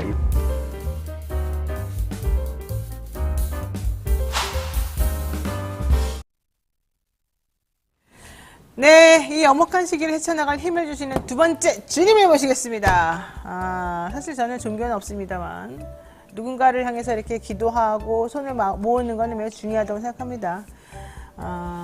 이 세상 살아가고 있는 선량하고 상식적이고 착한 우리 국민들을 믿고요. 이 생활 속에서 정말 남에게 속이지 않고 남에게 어떻게 하면 좀 더 잘 해줄 수 있느냐 이런 생각 가지고 세상 살아가는 모든 분들 그리고 그들이 만드는 모든 물건들 파는 제품들 다 모두 제가 감사드립니다. 오늘 믿을 수 있다 더 착한 보험 광고하겠습니다. 건강보험, 차량보험을 더 저렴하게 만나보실 수 있는 전문보험 클리닉 업체이죠. 가족이나 친척, 지인에게 묻지마 보험을 가입하는 분들 많았는데요. 그러다 보니까 뭐가 제대로 된 보험인지 중복된 건 없는지 이거 제대로 나를 보장해주는지 걱정이었습니다. 보장은 최대한으로 유지할 수 있도록 보험료는 합리적으로 줄여들 수 있도록 중복되는 건 전부 다 없애줄 수 있도록 상담해드립니다. 예약만 하시면 전국 어디에서든 무료로 방문 상담도 가능하다고 하니까 주저 말고 예약하십시오. 여러분들에게 보험을 가입한 그 사람 보험 가입을 권유한 그 사람은 착한 사람일 겁니다. 그 사람이 나쁜 사람이어서가 아닙니다. 다만 그 사람은 여러분이 가지고 있는 다른 보험과의 관계성을 제대로 이해하지 못했을 가능성도 좀 있습니다. 보험이라고 하는 건 전체적인 그걸 다 펼쳐놓고 포트폴리오를 만들어가지고 나에게 꼭 필요한 것만 하는 것이 맞거든요. 자, 그래서 그분들이 놓쳤을 수 있는 바로 그 핵심 포인트를 여러분에게 잡아주기 위해서 이 더 착한 보험에서 노력한다는 거죠. 상담 예약은 대표전화 1644-1236이고요. 1644-1236, 010-7613-3303, 010-7613-3303으로 전화하시면 언제든지 오밤중에도 문자 예약이 가능합니다. 영친이들의 많은 관심 부탁드리고요. 자, 저는 우리 또 매주 금요일 만나던 이 코너를 화요일로 옮겨서 한번 또 방송해 보겠습니다. 이른바 쇼미더 민심 코너입니다. 자, 이번 주부터 매주 화요일에 만나죠. 뭐 지난주부터도 만났습니다. 여론조사를 통해서 민심을 알아보는 시간인데요. 한 주 동안의 민심이 어떻게 나타났을까? 박진영 민주연구원 부원장 그리고 이승영 본부장과 함께 알아보겠습니다. 두 분 어서 오십시오. 안녕하세요. 우선 두 분은 여론조사 전화 받아본 적 있어요? 많이 받습니다. 많이 받아요? 예, 꼭 챙겨서 대답해요? 받습니다. 네. 아, 우리 본부장님은 저는 한 번도 없어요. 없어요? 나는 전화가 오는데 끊어버려요. 안 받아버려요. 왜요? 하기 싫어서. 이러니까 응답률이 떨어지는 거예요. 아니요, 민주당 쪽인지 뭐 어디 쪽인지 다 듣기도 싫고 하기도 싫고, 그래서 안 해버려요. 근데 안 했더니, 옳지 않다. 이런 내면의 약간 그 죄책감, 자책감 이런 게 들더라고요. 우리 저보다 훨씬 여론조사 전문가시지만은, 저는 예전에 큰 돈을 가지고, 추적 조사를 한번 1년 가까이 한 적이 있습니다. 예. 제 돈이 아니고, 당 돈이었죠. 한 적이 있는데, 대한민국에서 모든 국민이 다 100% 투표를 하고, 모든 국민이 다 여론조사에 응하면 어떻게 결과가 나올까요? 라는 거였거든요. 어떻게 나와요? 대한민국 국민들은 왼쪽 엉덩이가 볼록합니다. 중도 좌파가 대한민국에서 제일 많습니다. 그래요? 의무 투표를 하게 되면요. 근데 실제로 그 이야기는 뭐냐면 투표를 하지 않는 층들은 대다수가 살짝 리버럴하거나 진보적인 사람들이 냉소적인 생각을 하기 때문에 투표를 하지 않고 여론조사에 응하지 않습니다. 그러니까 실질적으로는 그들의 의견이 표출되지 않는군요. 대한민국에서 뭐 대통령 선거도 한 25%가 투표 안 하잖아요. 네. 그러면 그 사람들까지 포함시켜 버린다. 그렇게 해서 100% 투표가 되면은 윤석열 대통령의 지지율은 더 떨어집니다. 그럴까요? 맞아요? 일부 연방 국가에서는 투표 안 하면 벌금 냅니다. 벌금도 호주 내고. 호주 같은 같은 나라는. 경우 워낙에 정치에 무관심하고 거긴 정치가 있는지 없는지 모르니까 사람들이 우리처럼 이렇게 시끄러운 나라 몇 개 안 됩니다. 네. 우리가 좀 시끄럽긴 합니다. 자, 쇼미더민심 뉴스마트 의뢰를 미디어토마토에서 실시한 여론조사로 한 주간의 여론 동향을 파악해 보겠습니다. 지난주에 우리 방송에서는 윤석열 대통령에 대한 지지도가 긍정평가가 28.5%가 나왔었었는데 네. 그리고 부정평가가 67% 정도 나왔었었는데 67%.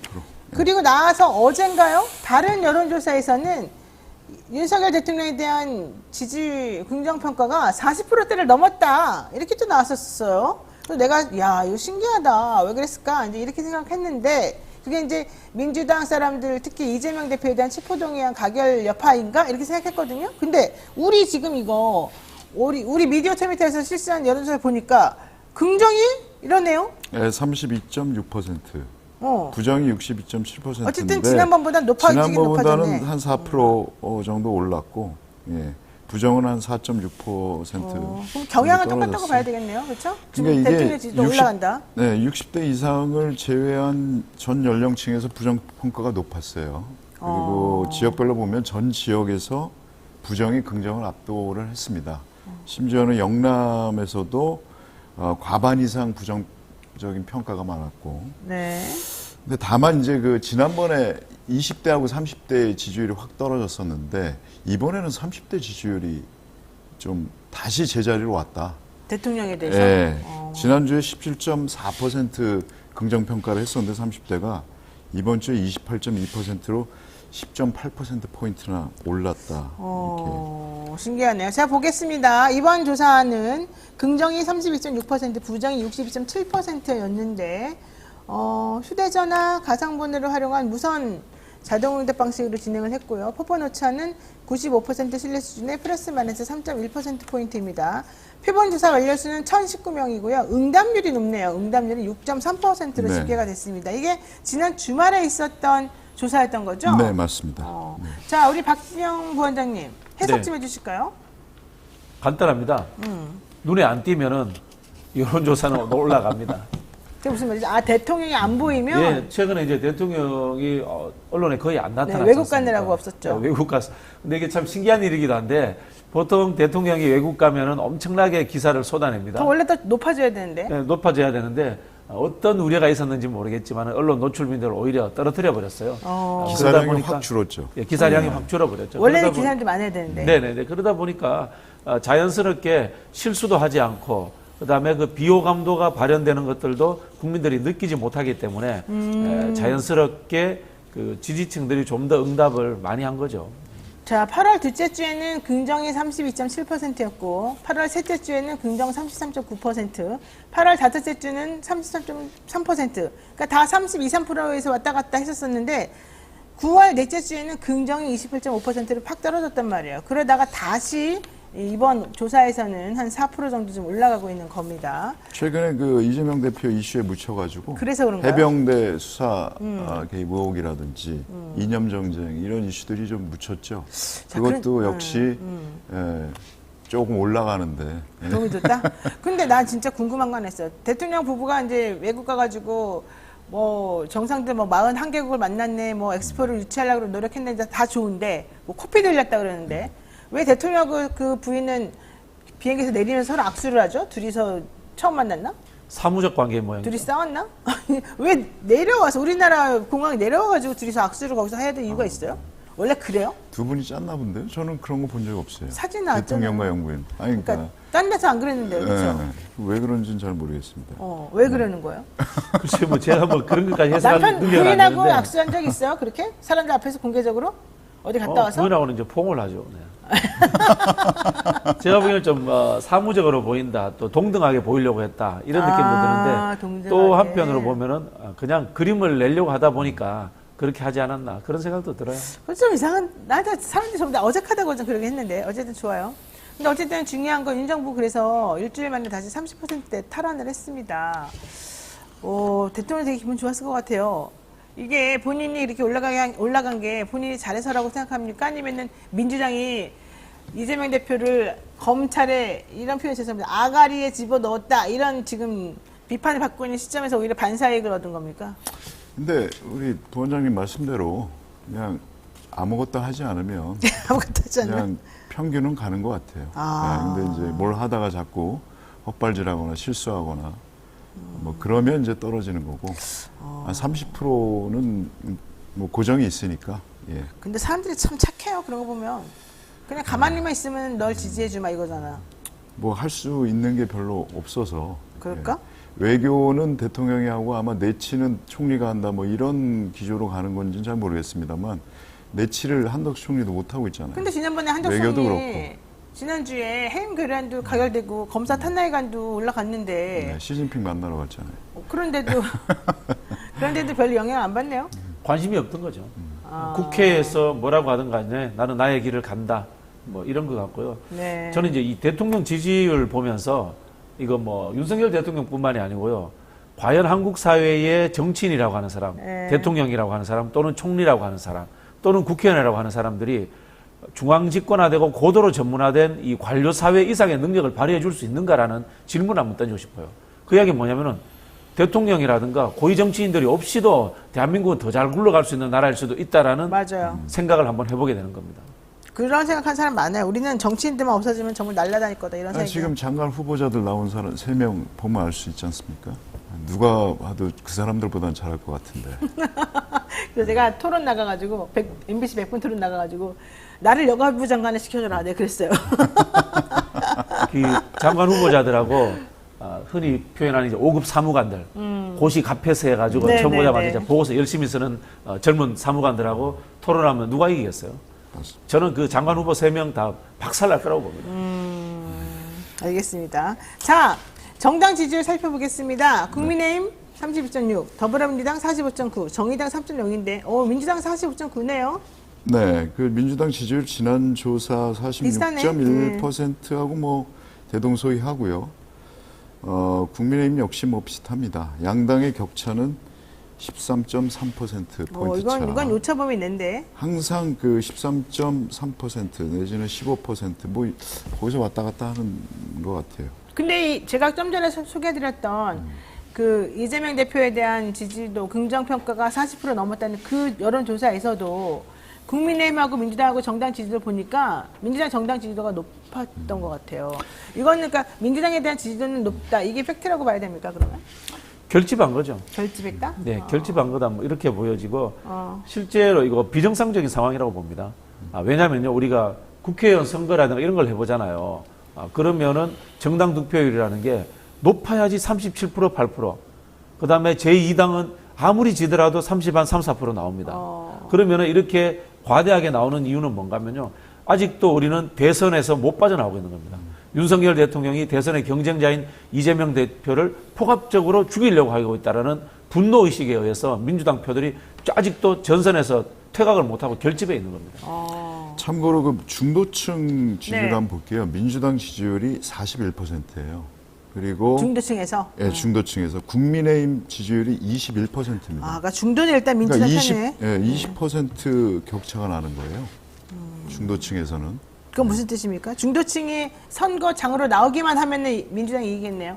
근데 뭐 나오냐 그렇다고 안 나오냐가 봐요. 중요해요. 이 여론조사대로라면 선거 투표하러 나오시면 뭐 민주당이 총선을 이긴다고 봐야죠. 근데 나오냐 안 나오냐 관건이잖아, 사실은. 그렇죠. 그 사람들이 말만 하고 그거를 잘안 민주당이 나오죠. 해야 할 몫이겠죠. 예. 중도층의 마음, 민심을 가져오는 거. 네. 여전히 그렇습니다. 자, 그럼 왜 그럴까요? 민주당은 왜 지지를 받을까요? 금방 말씀드린 것처럼 현재는 이제 동정심이에요. 동정심 때문에 그래요? 네. 뭘 잘해서가 아니라? 아니 근데 웃으실 건 아니고 네. 표 중에 최고의 표가 동정표예요. 감정이입돼 가지고 이 지지자와 정당 그다음에 정당의 리더가 똑같이 인식되는 거예요. 지금 이 윤석열 정부가 포괄적이라고 느끼고 있지 않습니까? 네네. 그런 부분에서 야당 대표가 잘잘못을 떠나가지고 얻어맞고 있다. 밟혀서 짓밟히고 있다라는 이 동정심에 의해서 국민들은 같이 지금 눈물 흘려주고 있는 그런 상황이에요. 네, 좋아요. 자, 다른 여론조사도 봤어요. 리얼미터 조사를 보니까 임 대통령 지지율이 지난주보다 오른 걸로 나왔죠. 네. 37.8%로 지난주보다 2.3% 오른 걸로 리얼미터 상으로 나왔고요. 정당 지지도는 리얼미터 상 어떻게 됐습니까? 국민의힘이 국민의힘 37.5%, 민주당이 46.1%. 그러니까 이거 지금 보니까 민주당은 그 전주에도 이렇게 높았었고 결과적으로 민주당은 계속해서 지지세가 좀 있습니다. 자, 여론조사의 꽃에서는 어떻게 나왔습니까? 우리 박진영 부원장님. 예, 민주당이 44%로 1.1% 이것도 하락했고요. 높네. 예. 예, 국민의힘이 34.4%로 3.5포인트 상승을 했네요. 그러니까 전부 다 여론조사의 꽃이라든가 아니면 우리 거라든가 아니면 리얼미터라든가 전부 다 민주당 지지도가 훨씬 높아요. 국민의힘보다. 무당층은 16.9%. ARS 조사 결과에서는 어땠습니까? 그 여론조사 꽃에서 한 건데요. 네. 아까 말씀드린 그 수치는 전화 면접 정당 지지율이었고 그렇죠. 이번에는 ARS 조사 결과 민주당이 54%. 과반이 넘었고 국민의힘이 35.3%. 여론조사의 꽃은 두 가지 방식으로 하죠, 항상. 그렇죠. 네, 양당 격차가 18.7%포인트. 엄청 높은데 그럼 결과적으로 지금 사람들은 민주당을 어쨌든 응원하고 있다. 네. 왜요? 왜 응원해요? 불쌍해서? 아까 말한 대로 불쌍해서? 아니, 그러니까 탄압을 받고 있잖아요. 탄압받고 있어? 탄압받고 있는 그것도 부당한 어떤 권력에 의해서 근데 탄압받고 그 있다는 탄압받고 있는 점입니다. 그 당의 일부 의원들은 오히려 자기도 가세해서 탄압을 하잖아. 그럼 얄미운 거 아니에요, 그러면? 그럼 얄미워가지고, 야, 너네 편끼리도 서로 싸우는데 나 싫어. 이래야 되는 거 아니에요? 안 그래요? 지금 이거 말씀 안 드려도 돼요? 해요? 아니. 해주세요. 아니, 이 여론조사 관련한 조사게요. 해요, 그래도. 네. 그 지금 아까 말씀하신 그 리얼미터 그 조사 개요는 21일부터 22일 양일간 전국 18세 이상 유권자 1000명을 대상으로 진행됐고요. 표본 오차 95% 신뢰 수준의 플러스 마이너스 3.1%포인트입니다. 예. 그리고 여론조사 꽃은 22일부터 23일까지 이틀간 무선전화 100% RDD를 활용해서 전국 만 18세 이상 남녀 1006명을 대상으로 진행했고 응답률은 2.2%였고요. 네. 예. 자세한 내용은 중앙선거 여론조사 심의위원회 홈페이지를 참조하시면 되겠습니다. 자, 그 다음에 이게 중요합니다. 이 3번 질문이 중요한데요. 여러분, 이재명 대표의 체포 동의안이 국회에서 통과됐는데 국민들은 이 통과를 잘했다고 볼지 못했다고 볼지 이게 중요합니다. 박 원장님. 네. 이건 뭐 정당 성격에 따라서 결집해 주는 거다. 저는 이렇게 보이고요. 다만 이제 거기에 플러스 알파가 존재할 수 있는 게 네. 아까 제가 늘 말씀드리지만 이제 한국에서 좀 오히려 좀 지식인적이거나 리버럴한 이런 사람들은 네. 상당한 정치 혐오가 있고요. 그 다음에 나쁜 이슈로서 이슈화되는 것에 대해 가지고는 늘 부정적 견해를 표출하는 사람들이 한 5에서 한 7, 8% 있습니다. 그분들이 저는 잘한 결정이다라는 것에 좀 포함될 가능성이 있었다 이렇게 보여집니다. 근데 어쨌든 숫자적으로 보면 이게 의미 있는 차는 아닌 것 같은데 잘한 결정이 44.6%, 잘못되었다가 45.1%, 둘의 차이는 0.5%네요. 잘 모르겠다가 10.3%. 이거 어떻게 그 이해하십니까? 중도 성향의 그 분들, 응답자들 네. 41.2% 대 41.2% 똑같이 나왔어요. 동률로. 그래요? 예. 중도 민심도 찬반이 팽팽한 거죠. 지금. 아까 우리가 설명했던 중도층들의 정당 지지도는 40대 20 정도로 민주당이 높지 않습니까? 이 사안에 대해서만큼은 중도층들은 거의 비슷하게 나오는 겁니다. 그래서 제가 앞에 말씀드린 무슨 뜻이에요, 것처럼 그러면? 중도라고 하는 분들은 정치가 세상을 시끄럽게 하는 것, 정치가 국민을 피곤하게 하는 것이 좌우 문제, 정당의 문제를 떠나서 일단 싫어합니다. 그런 성향들이 여기에 포함됐기 때문에 요 이슈의 중심인 이재명 대표에 대해서는 일부는 부정적인 견해를 가지고 있는 겁니다. 그래요. 자, 이제 이렇게 되면은 결국 민주당 내부 지도부가 다 총사퇴했기 때문에 원내 지도부 사령탑을 뽑아야 됩니다. 지금 우원식 후보는 사퇴했죠. 원래 철험에서 밀었다는데 사퇴했어요. 그럼 지금 남은 사람이 추대 형식으로 생각을 했었는데 추대가 안 된대요. 예, 그래서 경선으로 가게 되니까 아무튼 모양새가 그러니까 본인이 추대될지 알았던 거예요? 예, 대표가 체포동의안이 가결되고 혼란스러운 상황에서 경선까지 내부에서 하게 되면 본인이 이거는 정리가 안 되니까 자기가 스스로 물러나서 오히려 경선하지 말라고 요청하고 물러났죠. 근데 홍익표, 남인순, 김민석, 우원식 이 네 분이 뭐 그렇게 다 친명은 아니잖아요? 범친명계라고 범친명으로 봐요? 부르는 거죠. 예. 왜 김두관 의원 이번에 안 나왔어요? 그거는 우리 당원 하실 거예요. 제가 한 며칠 동안 이제 김두관 의원하고 굉장히 통화를 많이 했어요. 많이 했었는데 본인이 이제 지난번에 원내대표 나와가지고 득표율이 상당히 저조했던 그렇죠. 모양이에요. 매우 낮았죠. 예, 그런 것에 대한 부담도 있고, 그다음에 또 지역구가 가지고 있는 영남이라는 특성도 좀 있었던 모양이에요. 그런 부분에서 좀 고사했던 것 같은데 나왔더라면 훨씬 좋지 않았을까 뭐 이런 생각을 하는데 그 이유는 뭔가 하면요. 김두관 의원이라든가 김민석 의원 같은 분들이 국회의원들에게 빚을 진 경우가 별로 없어요. 자, 그 이야기는 제가 왜 드리냐면요. 지금 이 원내대표 선거를 하게 되면은 우리 앞서서 이야기했습니다만 당내 이야기니까 드리는데 이재명 대표에 대해서 가결표를 찍어서 한 35명의 의원들 이 사람들한테도 표를 달라고 부탁을 해야 됩니다. 신세를 한번 지는 겁니다. 그럼 이게 당원들의 뜻과는 또 반하게 됩니다.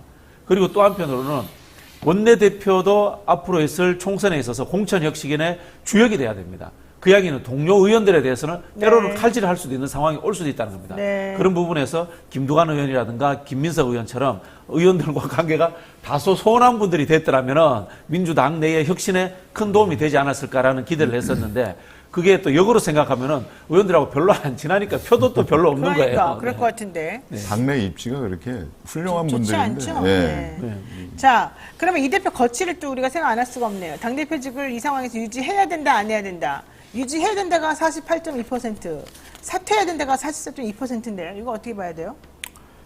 이것도 역시 중도층 민심이 팽팽한 거죠. 예, 당 대표직 유지를 해야 된다. 중도층에서는 43.7%, 사퇴가 43.5, 0.2%포인트 네. 차밖에 나지 않거든요.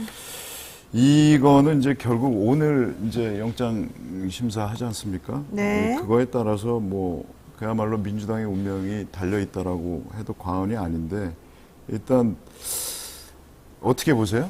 영장이 발부될 거라고 보시나요? 저는 뭐 희망적으로는 기각되었으면 좋겠다라고 생각을 하는데 이게 재밌더라고요. 법조인들은 오히려 기각 확률을 상당히 높게 보고 네, 있고요. 맞습니다. 정치인들은 발부될 거다라고 보는 아이러니가 있더라고요. 아, 그래요? 네, 네. 그러니까 검찰이 뭐 오늘 4시간 동안 뭐 PT를 한다는 그런 기사도 나왔더라고요. 어우, 이게 뭐 엄청나요. 4시간 동안 PT 하는 경우 보신 적 있으세요? 우리 저번에도 한번 봤는데 네. 사실 저는 기본적으로 이렇게 시끄러운 거는 오히려 더 포인트가 없을 수도 있다 생각하고 핵심은 결국 범죄 사실 소명이 있느냐 없느냐 이거 가지고 따질 수가 없어요. 예. 만약에 그게 사실이 소명된다 그러면 뭐 하려고 구속까지 시켜 이미 다 수사가 돼 있는 건데 그렇잖아요. 아이러니거든. 근데 도망갈 염려는 없는 거고. 그러면 결국 증거인멸인데 네. 증거인멸을 또 벌써 300번 넘게 압수해가지고 증거 다 가지고 있는데 무슨 증거를 인멸하겠으며 일부러 검찰이 이재명 대표 이번에 혐의 사실에다가 위증죄 이런 거 집어넣었다고요. 이 사람은 증거 갖고 장난치는 사람이다라는 인식을 판사한테 심어주려고. 근데 나도 그런 걸 아는데 판사가 그걸 모르겠어요. 그런 얘기는 결과론적으로 봤을 때는 나는 이거는 기각되는 가능성이 훨씬 높다 이렇게 보여지고 사실 이게 정치적으로 조금 문제가 있다라고 지금 많은 사람들이 생각하고 있는 부분에서 판사가 이걸 무조건 구속을 시켜버린다? 이거 많이 부담스럽습니다. 많이. 제가 보기에는 기각될 가능성이 더 높다고 봐요. 저는. 근데 그 판사가 아마 그 국회에서 체포동의안이 가결됐다는 그거에 대한 부담이 좀 있어요. 부분이 이제 그 부분이 이제 부담이 되는 거고. 근데 그래도 그렇지 않아. 그렇지. 그 구속영장이 기각이 될 경우에는 말하자면 이 대표가 아무래도 대여 투쟁이나 그다음에 총선 공천 고삐를 그렇죠. 네. 틀어치고 확 반전의 계기가 될 거라고 보는 거고. 알겠습니다. 자, 요거 하나 여쭤볼게요. 지금 얘기를 들어보니까 민주당 이재명 대표에 대해서 영장 기각돼야 된다고 서명운동한 사람들 있잖아요. 지금 100만 명 모집하기로 했다고 했는데 좀 전에 들어보니까 89만 명까지 네, 지금 네. 모집했다는 거 너무 많잖아요. 엄청 많아요. 그런데다가 지금 그 민주당 국회의원들 중에서도 161명은 서명을 했다는 거예요. 그러면은 가결표 던진 사람 중에 6명 빼고 나머지는 또 여기다 또 서명을 했다는 거예요. 되게 웃긴 것 같아요. 새로 당을 하나 만들어 드리려고요. 그러니까 그래야 될 것 박쥐당으로.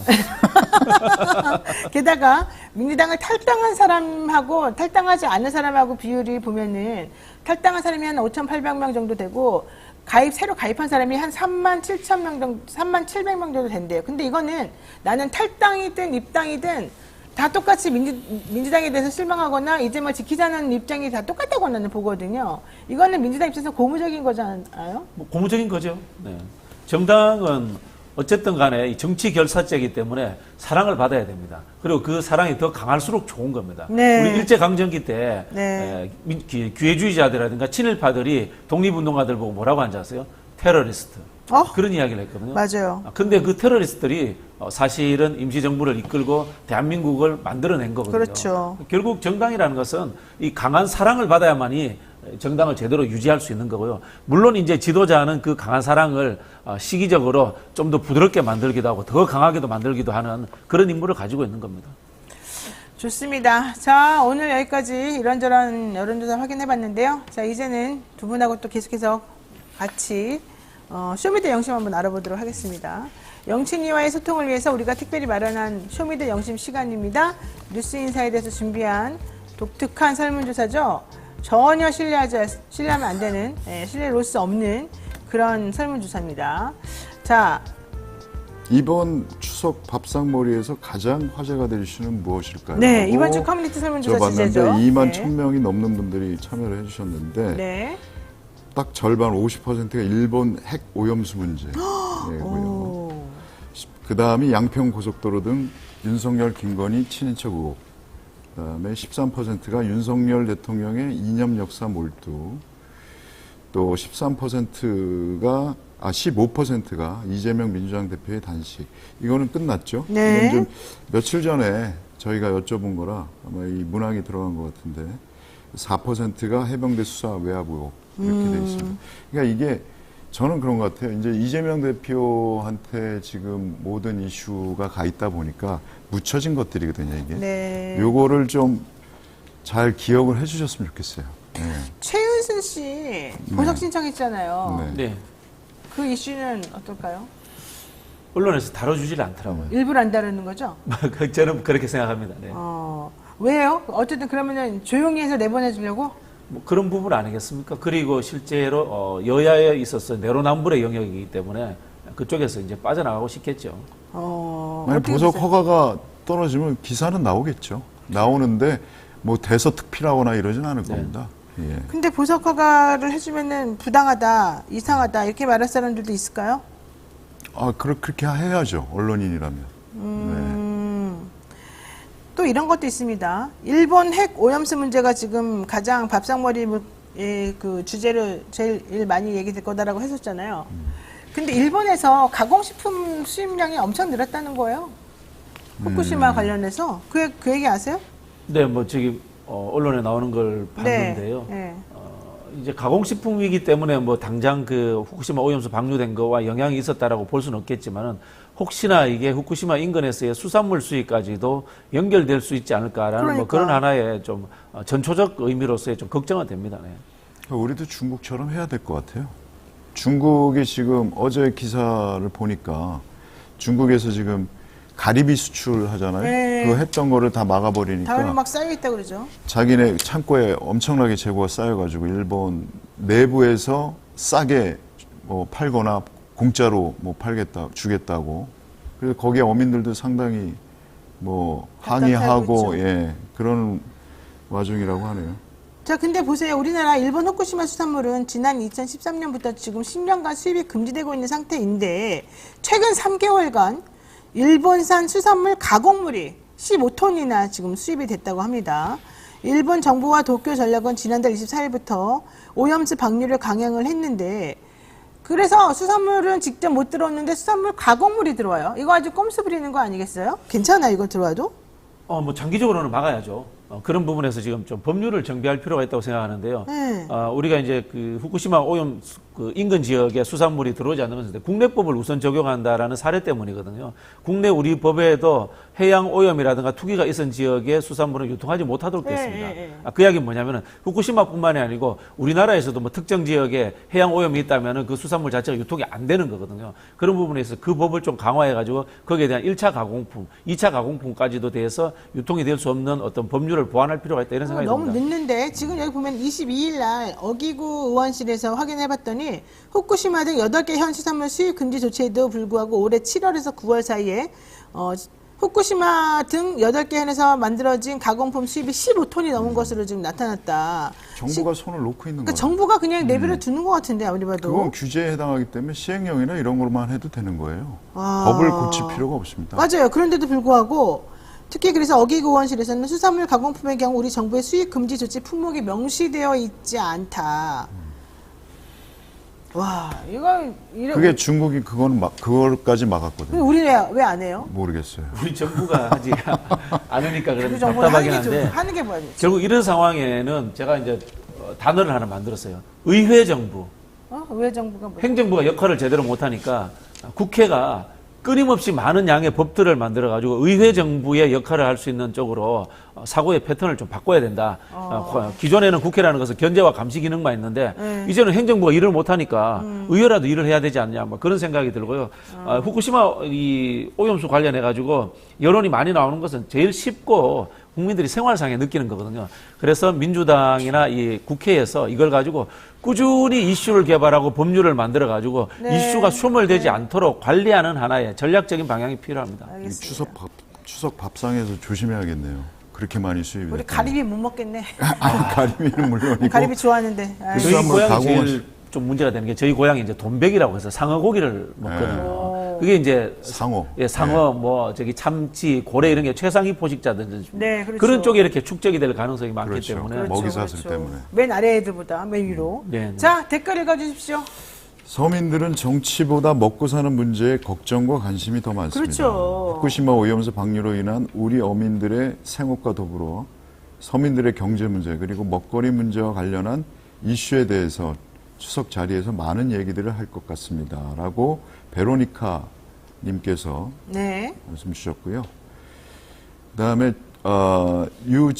지영유 님이 윤석열의 무식함과 천박함 그리고 욕설이 압도적인 화제거리입니다. 욕먹어 마땅한 사람을 욕하는 거 진짜 꿀잼입니다. 예, 얼마 전 식구끼리 모였는데 누가 먼저라 할 것도 없이 쌍욕을 시작했습니다. 진짜 쇼미더머니가 따로 없었어요. 네, 보기에 없어서 진짜 아쉽네요. 보기에 없어서 아쉽대. 네. 네, 그 다음에요. 우리 예, 현재 경제 대폭망 얘기도 없고 이거 진짜 걱정됩니다. 네, 걱정입니다. 걱정돼요. 네, 정치 이슈 속에서 지금 경제 위기가 가려져 있긴 한데 네. 자, 너무 많아서 입이 아플 것 같아요. 이런 정부, 이런 사람들 처음 봅니다. 에휴, 한숨만 나네요. 네. 라고 하신 분도 있고요. 자, 마지막으로. 어마어마한 한나 물가의 씨. 추석상은 빈약한데 이슈는 한보따리. 이슈는 한보따리. 네. 이슈로 배불려야겠습니다. 소화제 필수. 네. 굿즈라도 받으면 그걸 가져가면 조금 행복하겠어요. 굿즈 보내드려야 아, 되겠네. 예. 네. 돌사구구님이 윤통으로 다 연결되는 기이한 능력. 이번이 진짜 본질을 찍으신 것 진짜 같아요. 하나 딱 수렴이 되네요. 네. 지금 우리 검찰 독재 문제, 수많은 이 정권의 난맥상의 문제는 대통령 탓입니다. 그러네요. 자, 마지막 분요. 예, 뭐 하나 뺄 수 없는 이야기거리입니다. 수년을 지켜왔던 역사를 왜곡하는 게 남의 나라 이야기인 줄 알았는데 한국에서 벌어진 것도 충격이요. 곧 군대를 가야 할 자식이 있는 부모로서 자식의 죽음 앞에 책임지는 이 하나 없는 억울함 누가 풀어줄 것인가. 그러니까요. 당장 옹 위원장도 두려워 못 당그게 독단으로 오염수 방류한 한심한 정권의 피토할 울분이 드는데 뭘 선택하고 뭘 빼겠습니까? 자, 우리는 이 여러분들 답 중에서 하나씩 뽑아가지고 선물 드려야 됩니다. 한 분씩 뽑아주세요. 저는 두 번째 윤석열의 무식함과 지영유님께 왜냐하면 저희가 왜 정치 얘기 잘 안 하잖아요. 네. 식구끼리 뭐 싸우니까. 근데 한 대통령 얘기는 할 것 같아요. 누구도 그거를 방어할 수 없다. 그렇죠. 예.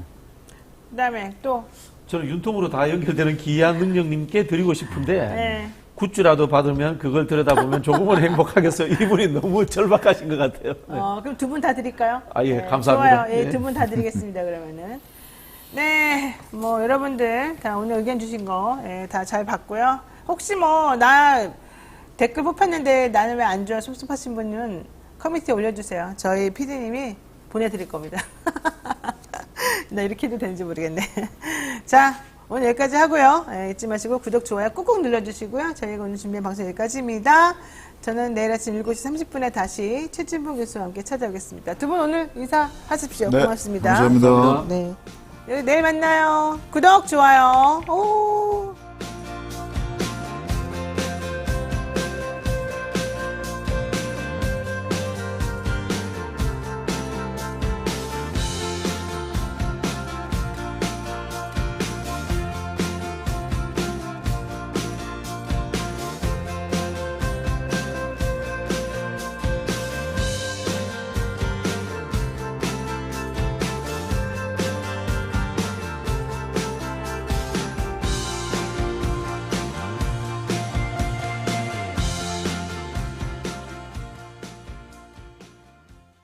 투자의 모든 것 증권통. 모든 자산을 실시간으로 확인하고 흩어져 있는 정보를 한눈에 볼 수 있어요. 선택이 어렵다면 스케치 서비스를 이용해 보세요. 투자로 고민하시는 당신에게 증권통.